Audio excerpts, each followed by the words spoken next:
जी अस्सलाम वालेकुम। तो आज हम जा रहे हैं जी फोर्ट एडमिंटन पार्क और हम ऑलमोस्ट पहुंच गए हैं। तो फोर्ट एडमिंटन पार्क जो है इसके बारे में यहाँ पहुँच के मैं आपको बताता हूँ कि ये क्या है। बेसिकली तो ये एडमिंटन का एक हेरिटेज पार्क है ये भी, जिसमें मुख्तलिफ बिल्डिंग्स और हिस्ट्री एडमिंटन की बताई हुई है। तो here we are at the Fort Edmonton Park. ये जो फोर्ट एडमिंटन पार्क है ये 1967 में बनना शुरू हुआ था और 1971 से तैयार हो गया था। यहाँ पर एडमिंटन की बिल्डिंग्स की हिस्ट्री, एडमिंटन की हिस्ट्री बताई हुई है, जो 1885 से लेके लाइक अर्ली 1930 तक की चीज़ें हैं। तो और इनमें एक स्पेशल चीज़ है जिसके लिए मैं स्पेशली यहाँ आया हूँ, तो हम आपसे शेयर करते हैं और वो भी आपको दिखाता हूँ।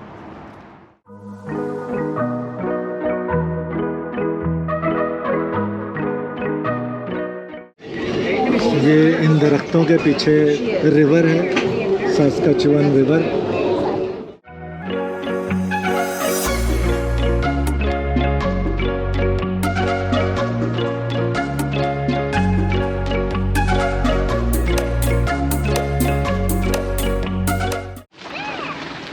ये जो है ये फोर्ट का 1929 का मॉडल है। देखिए इन्होंने बताया हुआ है, कितना बेसिक है, बट दिस इज़ ओरिजिनल। ये वो ट्राम है जो शहर के अंदर चलती थी, लेकिन अब ये भी नहीं चलती।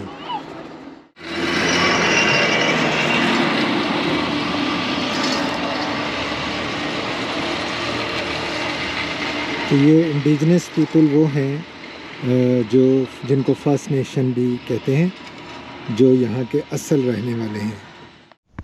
तो 1846 का फोर्ट, जिस पे ये फोर्ट एडमिंटन पार्क बना, और ये जो इंडिजिनस पीपल का एक्सपीरियंस है, चलते हैं देखते हैं।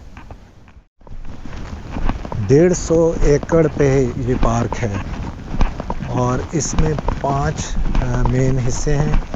एक ये इंडिजिनस पीपल का है, दूसरा फर ट्रेडिंग के बारे में है, 1885 का है, 1905 का है और 1920 और 1930। ये उस ज़माने में जो चीज़ें थीं, या तो उनको हूबहू रिक्रिएट किया गया है, या कुछ तो ऐसी हैं जिनको कि पुरानी चीज़ों को उठा के तो यहाँ पर वैसे ही इन्होंने रख दिया है।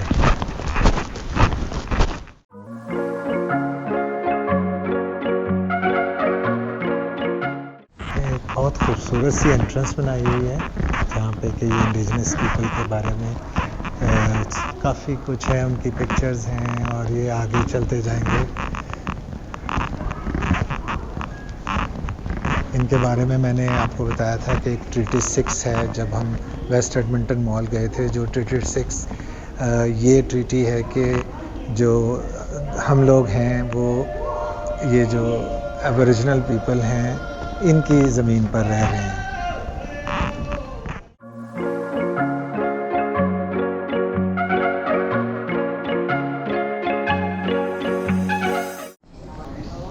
देखिए इस कॉर्नर में इन्होंने ये बताया हुआ है कि जब कोई बंदा अपना पहला शिकार करता है तो किस किस तरह उसकी ट्रेनिंग होती है, और फिर किस तरह उसकी खुशियाँ मनाई जाती हैं, और फिर किस तरह उसके लिए खाना पका के दावत करते हैं सबकी। यहाँ पर इन्होंने बताई हुई है कि किस तरह हिस्ट्री बताई हुई है कि किस तरह ये कपड़े वगैरह, लिबास किस तरह ये तैयार करते थे।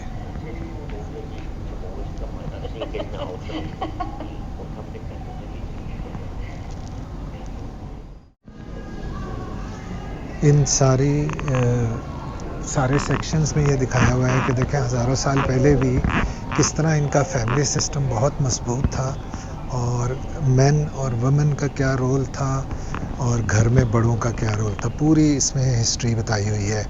कि कौन किचन को देखता था, कौन कपड़ों को देखता था, कौन पानी की ज़िम्मेदारी देखता था, किस तरह शिकार करते थे, क्या ट्रेल सिस्टम थे, हत्ता कि ये ख़ैमों में रहते थे, किस तरह ये सारा फिर इंसान ने आहिस्ता आहिस्ता किस तरह चीज़ें डेवलप की, चाहे वो अफ्रीका में रहने वाला हो या कनाडा के इन हिस्सों में, ठंडे हिस्सों में और बर्फ़ में रहने वाले हों।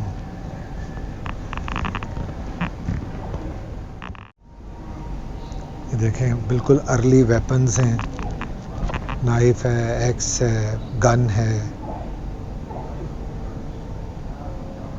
और इम्प्रूव्ड कपड़े हैं। ये तो काफ़ी इम्प्रूव्ड वर्जन है कपड़ों का। देखें एक कार्ट है हॉर्स के साथ। ये मैटीज़ जो हैं ये भी एक इनका ट्राइब है, एक इनुइट है, एक मैटीज़ है, जो बड़े ट्राइब्स हैं।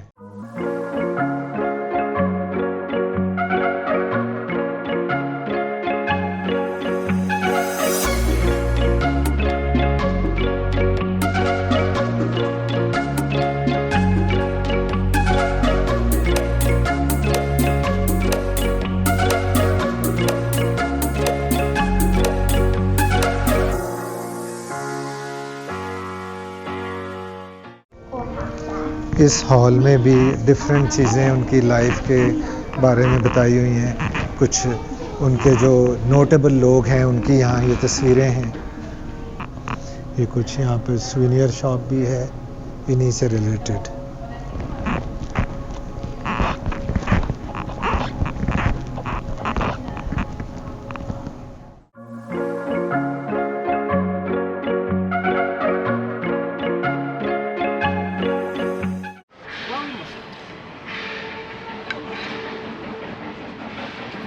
लेदर स्किन, ये भी किसी जानवर का लेदर है। इंडिजिनस पीपल के एरिया से निकल के, पवेलियन से निकल के हम ये जो सामने यहाँ आए हैं, तो यहाँ पर ये है सारा जो फर ट्रेडिंग जो थी यहाँ पर कनाडा के शुरू के सालों में, तो उसके बारे में है। तो इसको अब देखते हैं। I got all these furs with me because I am here to trade with the Hudson's Bay Company, and there's all sorts of different stuff that we can trade for. These animals, they're good furs because they've got their ears on them, their eyes on them, their whiskers, their nose on them, so I'll probably get a pretty good deal at the trade store when I bring these in. And while I'm at the trade store, the kind of stuff I can trade for is like this. This is a jaw harp. I can't do a demonstration because it is an actual artifact, but the way it works is you put it in your mouth, and this part, it vibrates, right?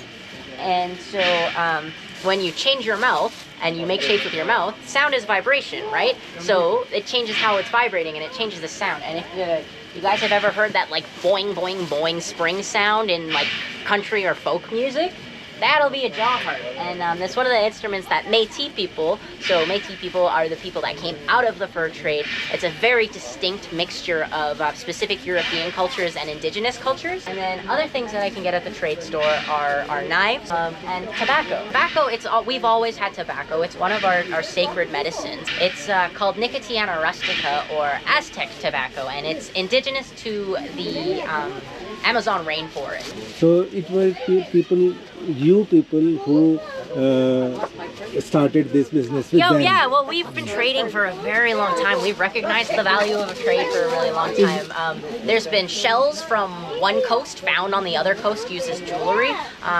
Yeah, we like to trade with each other. So it was pretty, that's why the fur trade ended up going the way that it did, because when they were hunting beavers in England and Europe, but then they hunted them almost to extinction. And then when they came over here, they saw that we had lots of beavers. They also saw that we were very good hunters, and so they wanted to start trading with us. And we recognize the value of trade, and we recognize they have a lot of things that we don't know how to make. And so to us, it's so easy to go set a trap. Like, it feels like we're giving them pennies for all of the stuff that they're giving us. And so, yeah, it was a very good, mutual, beneficial relationship there, because then they send these back back off to Europe and they make the big fancy top hats. And to us, it just feels like I'm just giving extra of what I already have to get all these cool things. So, yeah. And it is no more in trade, right? Yeah, there's no more. For trade, it died towards the end of the 1800s, and then it became like the factory fur industry and like all the farming and stuff, and then Artificial. yeah, and then later on, everybody was like, okay, no more fur farms. That's cruel, and now we go with artificial fur. Thank you. Yeah, Thank of you very course. much. Yeah, thank you. Nice talking with you. तो ये लड़की ने explain किया कि कैसे इन्होंने ये Hudson Bay company से ट्रेड शुरू किया था, और अब तो कोई 200 साल हो गए हैं कि ये इनका शिकार नहीं करते और ये ट्रेड नहीं करते। और हडसन बे कंपनी अभी भी मौजूद है, बहुत बड़े स्टोर्स हैं इनके, कैनेडियन कंपनी है, और ये हर तरह की चीज़ें अभी भी सेल करते हैं।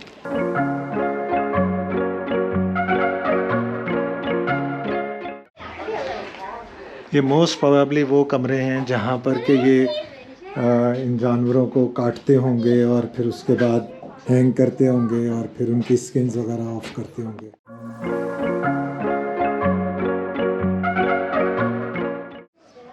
ये जो सामने आप बेड पे शीट देख रहे हैं, ये आज भी हडसन बे कंपनी इसी कलर में अपने बैग्स वगैरह और अपनी चीज़ें बनाती है। जैसे कि यहाँ पर रिवर और लेक्स बहुत हैं, तो ये देखें कि ये यहाँ मैं देख रहा था कि इसकी कोई डिटेल मिल जाए, डिटेल नहीं है, but looks a very old boat.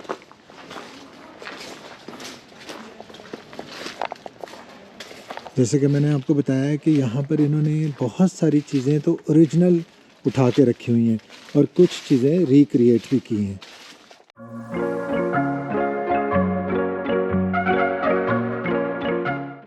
सारा कंपाउंड है, मुख्तलिफ घर हैं, उनके वर्कशॉप्स हैं, और इधर भी चलते हैं, देखते हैं कि क्या है। देखिए ये मुख्तलिफ जानवरों की स्किन्स हैं, वही फर हैं, और ये ही इज़ एक्सप्लेनिंग कि क्या क्या चीज़ें हैं, कौन कौन से जानवर हैं, और फिर ये सारा यहाँ पर वो स्टफ़ है कि जिनसे उनके कपड़े वगैरह तैयार करते हैं। वो टोबैकोस का भी रखा हुआ है, जो लड़की बाहर एक्सप्लेन कर रही थी। टोबैको के नीचे पीसेस रखे हुए हैं, ऊपर उनको किस तरह पैक करते थे। और ये जो यहाँ के लोकल्स थे, इंडिजिनस पीपल, ये हडसन बे कंपनी को सेल करते थे, और फिर वो हडसन बे कंपनी इनको प्रोडक्ट बना के, तो फिर ये देखिए, तो वो इनको फिर प्रोडक्ट बना के तो फिर इनको बेचते थे। ये दिखाया हुआ है कि सामान किस तरह पैक होता था, फिर किस तरह एक्सपोर्ट होता होगा कनाडा के अंदर, और फिर कनाडा के बाहर भी एक्सपोर्ट होता होगा। ज़ाहिर है यूरोप की तरफ चीज़ें जाती होंगी, क्योंकि वो लड़की बता रहे थे कि यूरोप में पहले इसकी बनाने पे पाबंदी लग चुकी थी, यहाँ अभी नहीं थी। तो वो यहाँ पर ये इसको फ़र को बनाते भी थे और इसको यूज़ भी करते थे। ये देखें, ये सारा यहाँ पे फ़र लटकाया हुआ है, और ये वो ड्रम्स होते होंगे जिनको कि ये केमिकल्स के साथ रख के तो इनको स्टोर करते होंगे, क्योंकि वो यूजुअली जैसे हमारे यहाँ भी होता है, अभी भी जैसे ईद कुर्बान पे खालें जब होती हैं तो उनके बाद उनको नमक लगा के तो रख लेते हैं, तो वो काफ़ी दिन तक ठीक रहती हैं। तो इसी तरह ये नमक और नमक के पानी में इनको इसमें रखते होंगे, और हो सकता है कि यहाँ से इनको इसी तरह भी ले जाते हों दूर दराज के इलाकों में, वहाँ पर फिर उनको तैयार करते हों।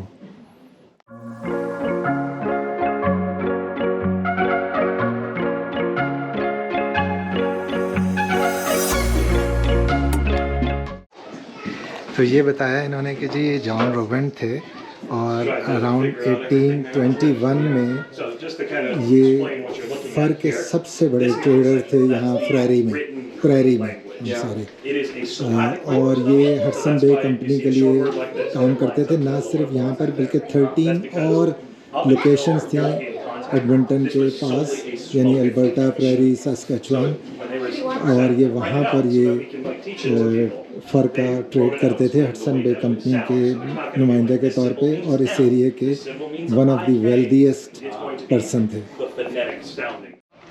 अब दो एरियाज़ को कवर, दो सेक्शन कवर करने के बाद इंडिजिनस पीपल और फर ट्रेडिंग को कवर करने के बाद अब हम आ रहे हैं 1885 स्ट्रीट पे। यानी ये देखें कि ये उस ज़माने में किस तरह क्या क्या कुछ था, वो यहाँ पर इन्होंने डिस्प्ले किया हुआ। ये यहाँ पर दिखाया हुआ है कि उस ज़माने में किस तरह फार्म्स वगैरह होते थे। जैसे ये फार्म वाले का घर है और फिर ये उनका फार्म है पीछे, यहाँ पर हॉर्सेस वगैरह हैं मोस्टली। अब ये उस फैमिली के बारे में बताया हुआ है कि उस फैमिली ने जैसे 1881 में भी और 1885 में किस तरह ये यहाँ पर फार्म्स वगैरह इस्टेब्लिश किए थे। तो उस ज़माने के ये पायनियर थे। लेकिन 1985 या उसके आसपास ये प्रेस था जो उस ज़माने में अखबार या उस किस्म की चीज़ें प्रिंट किया करता था। लेकिन आपने कॉबॉय फिल्मों में देखे होंगे इस तरह के एड्स जिसमें वो वांटेड और $10,000 रिवॉर्ड। देखिए वो ब्लॉक्स हैं जिससे कि वो प्रिंटिंग किया करते थे। ये इन्होंने रिक्रिएट की हुई है कि उस ज़माने में किस तरह की स्ट्रीट्स थी और किस तरह की ये बिजनेसेस थे। देखिए उस ज़माने का टिपिकल बिज़नेस के नीचे उनका बिज़नेस है, ऊपर उनका घर है।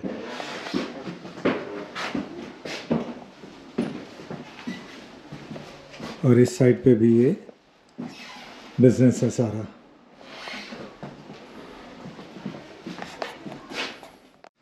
अब देखें कि कितनी पुरानी स्टाइल की आयरन्स रखी हुई हैं।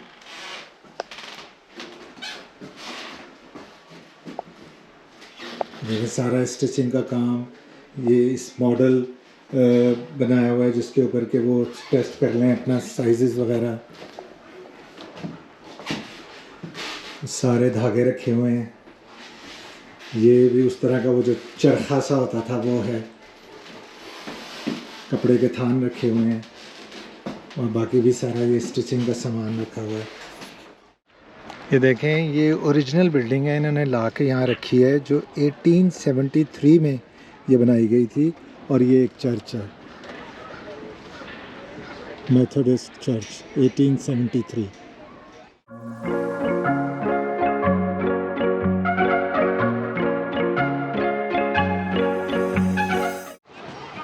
ये 101 स्ट्रीट और 98 एवेन्यू, फ्रेज़र एवेन्यू जो 98 स्ट्रीट है अब, ये वहाँ पर एक बिल्डिंग थी, उसकी ये रिकंस्ट्रक्शन है जो कि बेकरी शॉप थी। Let's go inside and see this.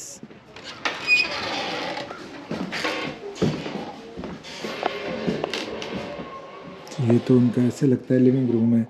ये पियानो रखा हुआ है।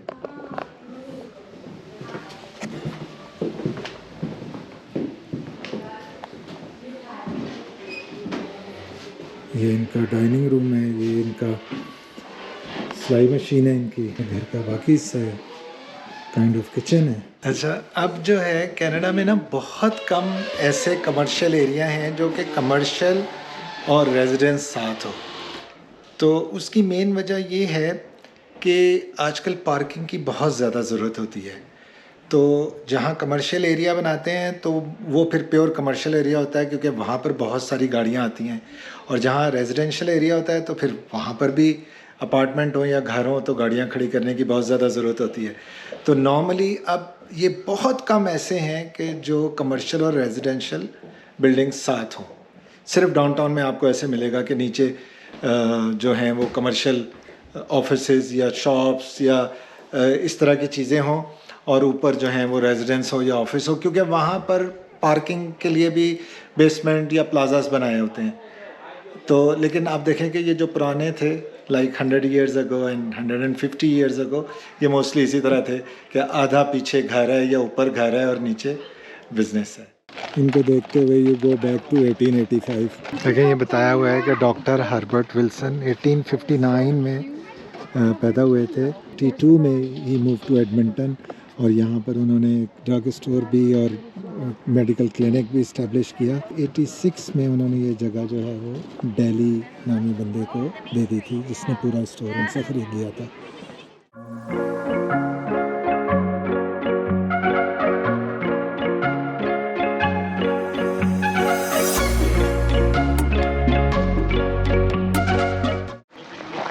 ये जो कैलिस सैलून है ये भी कोई ओरिजिनल सैलून है, उसके बारे में भी डिटेल लिखी हुई है। इधर जस्पर हाउस है, तो jasper Avenue is the main Avenue in Edmonton. तो ये बताया हुआ है कि ये जस्पर एवेन्यू में 82 में कंस्ट्रक्शन शुरू हुई थी जस्पर हाउस, और ये होटल था, ये पहला होटल था यहाँ पे। तो ये 1885 वाली स्ट्रीट जब ख़त्म होती है तो यहाँ हम आगे चलते हैं, तो हम पहुँच गए हैं जी 1905 स्ट्रीट।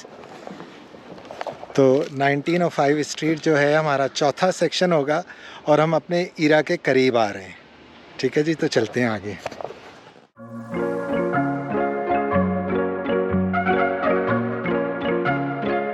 ये देखें जी, ये नॉर्थ एडमिंटन की साइड से ये एक ओरिजिनल चर्च है जो इन्होंने यहाँ ला के यहाँ रखा है, और इस वक्त ऐसे उन्होंने वो डिस्प्ले किया हुआ है कि जैसे यहाँ पे शादी हो रही है। ठीक है। ये एक ओरिजिनल हाउस की रिकंस्ट्रक्शन है जो 1895 में एडमिंटन सिटी सेंटर के पास बनाया गया था रदरफोर्ड फैमिली का। तो एक मिडिल अपर क्लास फैमिली थी और फेमस फैमिली थी, और इनकी काफ़ी कंट्रीब्यूशन है एडमिंटन के तमाम मामलात में। ये घर में एंटर होते ही साइड पे स्टडी है, जैसे आजकल डैन होते हैं उसी तरह। लेफ्ट पे लिविंग रूम था।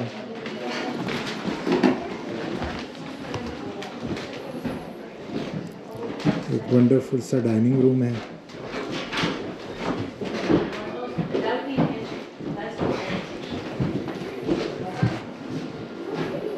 डाइनिंग रूम के अपोजिट ये दूसरा पोर्शन है लिविंग रूम का।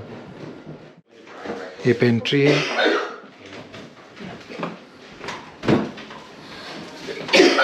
ये ज़माने का कुकिंग रेंज है। ये जो रदरफोर्ड फैमिली का घर हमने अभी देखा, उसके साथ ही एक दूसरा घर है, और ये भी एक थे डॉक्टर AM फर्किंस। ये शिकागो से मूव हुए थे 1911 में, और उनका ये घर था सस्कचुअन ड्राइव पे। ये पिक्चर मुझे एक ओरिजिनल पिक्चर लगती है, और इस पिक्चर के बारे में भी और अंदर भी इन्होंने कुछ एक्सप्लेन किया हुआ है। ये बहुत ही दिलचस्प स्टोरी है।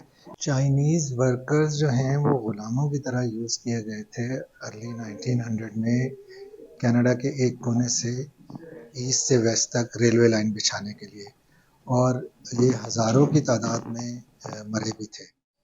बाद में बहुत सारे चाइनीज़ जो हैं वो ब्रिटिश कोलंबिया से यहाँ एडमिंटन अल्बर्टा मूव हो गए, लेकिन इनके ऊपर एक हेड टैक्स भी था, और उसके बाद इनके ऊपर काफ़ी पाबंदियाँ थी उस ज़माने में। तो उसकी वजह से ना तो ये अपना इलाज करा पाते थे, और ना ही कोई इनको इनकी अपनी हर्ब्स मिलती थी। तो फिर एक चाइनीज़ ने ये हर्ब्स जो हैं ये 97 स्ट्रीट और जो रिवर है उसके साथ स्लोप पे उसने ये हर्ब्स उगाई, और फिर इन हर्ब्स से ये अपना इलाज करते थे। बाद में वहाँ पर शॉ सेंटर बनाने के लिए ये सारी जो थी हर्ब्स की जो पौधे थे ये ख़त्म कर दिए गए, और वहाँ पर शॉ कन्वेंशन सेंटर बना दिया गया। तो वो बता रहे हैं कि अभी भी कुछ आसपास रिवर्स के साथ ये इनके पौधे अभी भी मौजूद हैं। हर्ब का नाम गोजी है, तो this herb is called goji. ये रिकंस्ट्रक्शन है, ये जो पोस्ट ऑफिस है 1893 में ये बना था।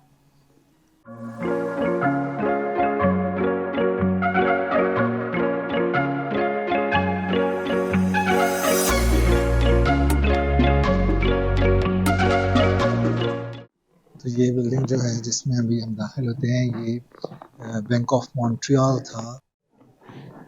I thought it was an statue. So you are ready to open the bank account? No, unfortunately I closed on Saturdays. Okay, thank you very much. Nice reply.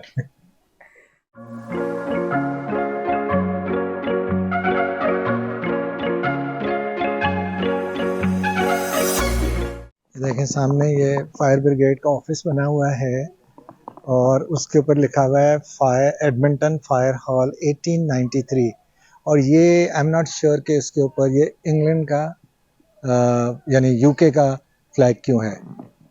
उस ज़माने में शायद सिर्फ ये सर्विस जो है यूके देता होगा, ना सिर्फ कि ये फायर स्टेशन है, बल्कि एडमिंटन फायर हॉल और टाउन हॉल भी यहीं पर इन्होंने ऊपर रखा हुआ है।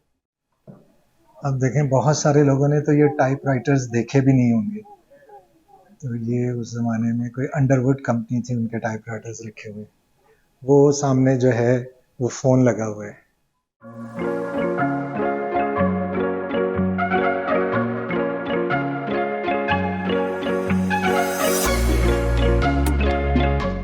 उस ज़माने में ये इनका मोनोग्राम होता होगा, city of Edmonton industry energy enterprise. ये टाउन हॉल है जहाँ पे इस वक्त मैं खड़ा हूँ, नीचे फायर स्टेशन है। तो आगे चलते हैं, आगे देखते हैं कि अब हमारे पास आखिरी सेक्शन में क्या है। मैंने तो रियलाइज़ ही नहीं किया था कि ये इतने एंटीक और इतने खूबसूरत पुराने देखें, कोई बिकल कोई कंपनी थी, उनके ये जो फायर इंजन्स हैं। और यहाँ पर देखें एक सेक्शन पुलिस का भी है।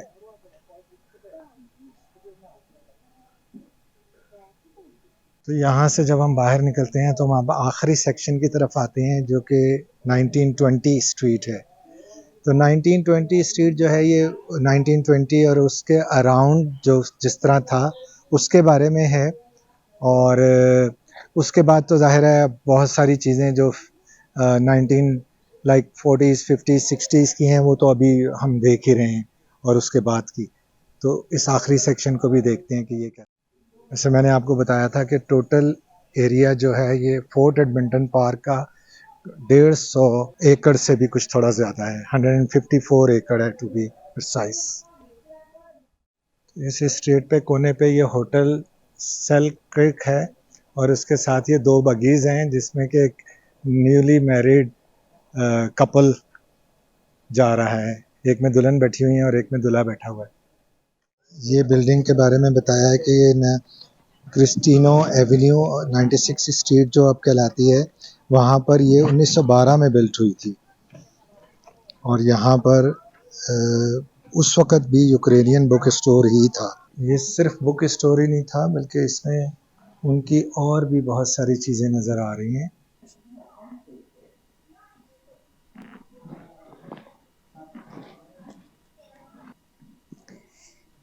यूक्रेनियन की एक बहुत बड़ी तादाद एडमिंटन में रहती है, और इनका एक बहुत बड़ा अपना टाउन भी यहाँ पर है। देखें, ये उनकी सिग्नेचर शर्ट है।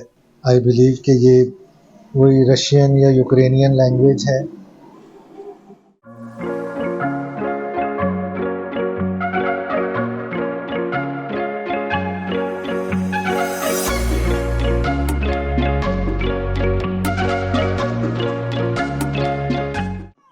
एक आइसक्रीम शॉप है जो बंद है, उसका बारे में लिखा हुआ है। खूबसूरत है बट बंद है। और ये ड्रग स्टोर है। लेकिन ये कैपिटल थिएटर है, मुख्तलिफ मूवीज़ के पोस्टर लगे हुए हैं।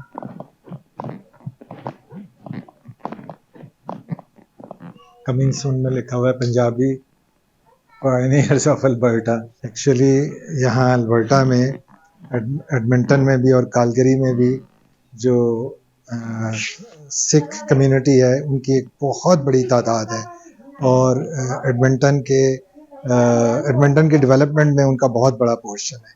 तो दैट्स वाई उन्होंने इसको एक्नॉलेज किया हुआ है। अच्छा, मैंने बिल्कुल रियलाइज़ नहीं किया था कि ये इतना बड़ा थिएटर भी यहाँ मौजूद है। मैं समझ रहा था कि सिर्फ वो बाहर ही ऐसा बनाया हुआ है। और यहाँ पर ये वही जो पायनियर्स ऑफ अल्बर्टा पंजाबी, उनके बारे में एक डॉक्यूमेंट्री हो रही है। ये 1929 में अल्बर्टा गवर्नमेंट टेलीफोन एक्सचेंज का रिकंस्ट्रक्शन है।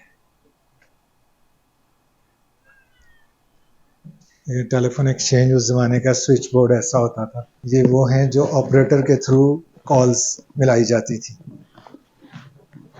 ये देखिए, वही मैं आपको बता रहा था कि इसको घुमाते थे और दूसरे फ़ोन पे दूसरे एंड पे आपका कनेक्ट होता था और आप बात करते थे। तो लिखा हुआ है only trunk call one right side twice, on right side twice. तो ये वो बिल्डिंग है कि जो मैं स्पेशली देखने आया था और आपको दिखाने आया था। ये मस्जिद अल रशीद है। इसके बारे में ये तो है कि ये कनाडा की पहली मॉस्क थी एडमंटन में। ये भी है कि शायद ये नॉर्थ अमेरिका में पहली मॉस्क थी। ये 1938 में बनाई गई थी और ये 101 स्ट्रीट और 108 एवेन्यू की जगह पर थी और आज वहाँ पर रॉयल एलेक्स हॉस्पिटल है। तो रॉयल एलेक्स हॉस्पिटल एक बहुत बड़ा हॉस्पिटल है एडमंटन में, उसी एरिया पे अब वो हॉस्पिटल है। 1980 तक ये मस्जिद यूज हो रही थी और उसके बाद ये वहाँ से मस्जिद खत्म कर दी गई और ये यहाँ पर इस मस्जिद को रख दिया गया। अब एक दूसरी जगह पर एक मस्जिद अल रशीद बहुत बड़ी कायम की गई है। ये एक लेबनीज फैमिली थी जिन्होंने इसको 1938 में बनाया था और अब तक वो फैमिली जो है मस्जिद अल रशीद से अटैच है। तो मैं आपको वापसी पे वो जो अब ओरिजिनल मस्जिद अल रशीद अब है वो भी दिखाऊंगा। अब ओरिजिनल तो ऑफ कोर्स ये है, ये 1938 में बनाई गई थी और 1980 तक यूज हो रही थी। आइए देखते हैं।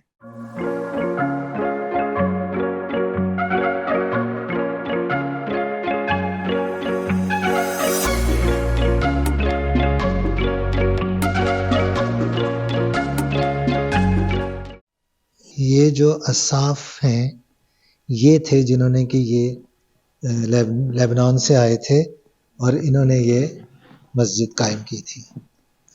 अब ये सारे और लोग हैं उस ज़माने के, ये 1928 के लिखा हुआ है। Founder member of Al Rashid mosque Kasim Mohammed Abid, Ahmed Ali Abid, Sayed Amery, left to right. यहाँ पे मैं पहले भी जिक्र कर चुका हूँ कि यहाँ पे एक बहुत बड़ी तादाद जो है वो लेबनान के मुसलमानों की मौजूद है और ये यहाँ पर बहुत पुराने रह रहे हैं। तो ये तो थी जो ओरिजिनल मॉस्क थी जिसमें हम इस वक्त अभी आए हैं और अब जो इसकी जगह एक बहुत बड़ी मॉस्क है वो कायम कर दी गई है। तो इंशाल्लाह I will show you that as well. ये बता रहे हैं कि पहली ऑटोमोबाइल मतलब जो है 1904 में एडमंटन में आई थी, लेकिन 1920 तक लोग अफोर्ड नहीं कर रहे थे, यानी शायद एक आधी होगी। और 1919 में ये जो मोटरडोम जो है ये 101 एवेन्यू और 103 स्ट्रीट पे ये बनाया गया था। तो ये उसका रेप्लिका है। ये शेवरलेट है और this is Chevrolet, right? Chevrolet, this one is a Ford. This one is Ford. Both 1928. 1928. Oh my God. And they are being maintained. Oh yes, we drive them. You drive them? We drive them all the time. But we just park them inside at night. Oh, very good. So ये Chevrolet है, ये Ford है, दोनों 1928 की हैं और अभी भी ड्राइवेबल कंडीशन में हैं। इन्होंने इनको मेंटेन किया हुआ है। तो हाउ वंडरफुल। ये 1930 की बियोक है और ये तो उससे मुझे पुरानी कोई लग रही है, 1913। कौन सा मॉडल है? This car is an antique, this means it is old. Look at and why please do not. और ये देखें, oh my God, Harley Davidson 1920 की। Oh my God. ये सारे यहाँ पर जो ये अम्यूज़मेंट पार्क है ये भी हमारे लिए फ्री था, बट हमें टाइम ही नहीं मिला, तो अब हम चलते हैं यहाँ से। चलें जी, thank you very much for watching. उम्मीद है आपको हमारा ये फोर्ट एडमंटन पार्क का आज का व्लॉग पसंद आया होगा और इसके साथ ही हम चलते हैं, इसको व्लॉग को ख़त्म करते हैं और जाते हुए हम आपको मस्जिद अल रशीद का एक छोटा सा व्यू दिखाएंगे जो इस वक्त मस्जिद अल रशीद मौजूद है। तो यहाँ पर आपने इसको पसंद किया होगा, लाइक कीजिएगा, सब्सक्राइब कीजिएगा, बेल आइकॉन प्रेस कीजिएगा। Thank you.